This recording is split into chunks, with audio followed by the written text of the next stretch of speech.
ఎంతమంది గాయాలయ్యాయి? డ్రైవర్ ఏమన్నా తాగి ఉన్నాడా? తాగిలేడు. అతనేమో అతనికి కాలు ఇరిగింది, నిద్ర మత్తులో తిప్పేశాడు. ఓకే. ఎక్కడ డైవర్షన్ నుంచి బోర్డు కనపడుతుంది మనకు, డైవర్షన్ బోర్డు కూడా, ఆ బోర్డు నుంచి యువతలకు వచ్చేసి టర్నింగ్ ఉంది కాబట్టి వాడికి రోడ్డు అర్థం కాల, స్పీడ్ లో ఉండి అతను వేరే వాళ్ళు చెప్పుకొచ్చింది ఏంటంటే బుచ్చి నుంచి ఫాస్ట్ గా వస్తున్నాడు, కొంచెం ర్యాష్ డ్రైవింగ్ ఉంది, కొద్దిగా బుచ్చి నుంచి ర్యాష్ డ్రైవింగ్ లో వస్తున్నాడు అంటే అతను ఆ టర్నింగ్ దగ్గర మిస్ అయ్యి ఇక్కడ క్రాష్ చేసాడు, ఫాస్ట్ గా రావడం బండి ఎక్కేసాడు ఇద్దరు మధ్యలో. ఎంతమంది కనుక గాయాలు? ఇద్దరికైనాయండి గాయాలు, ఇద్దరికి. డ్రైవర్ కూడా గాయాలేనండి, మొత్తం ముగ్గురు మొత్తం గాయాలయ్యాయి, హాస్పిటల్లో ఉన్నారు ముగ్గురు. ఎవరికి? ఇక్కడ నుంచి ఇక్కడ బండ్లు పెట్టేస్తారు, ఇక్కడ ఎవరు అమ్మ అబ్బా లేరు, బండ్లు అటు పెట్టేస్తే ఇక్కడ ఇట్లా ప్రమాదం జరిగింది. ఇదే కాదు ఇంకేమైనా జరగద్ది, మేమేం అయిపోవాలా? మొత్తాన్ని పెట్టేస్తారు బండ్లు, మొత్తానికి బండ్లు పెట్టేస్తారు. ఇక్కడ ఎవరు అమ్మ అబ్బా లేరు అసలుకి.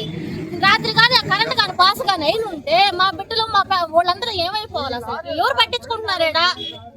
అక్కడి నుంచి ఇక్కడ వచ్చేసింది బండి, ఎవరు మాట్లాడతారు? రాత్రి నుంచి అసలుకి మా వాళ్ళందరూ హాస్పిటల్లోనే ఉన్నారు, ఎవరు మా వాళ్ళే లేరు. మా ఇళ్ళల్లో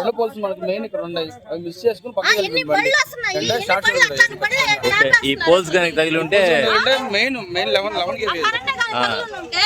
ఏమైపోవాలి? అసలు కరెంట్ అంతా పేలిపో ఉంటది, ఏమైపోతారు చెప్పండి?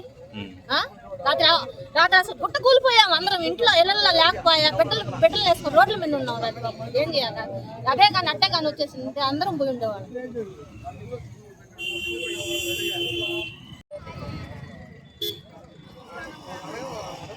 అడుగుతాం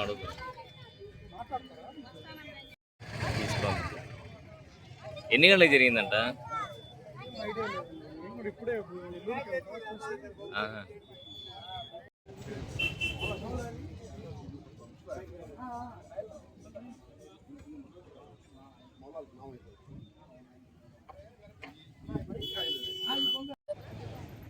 I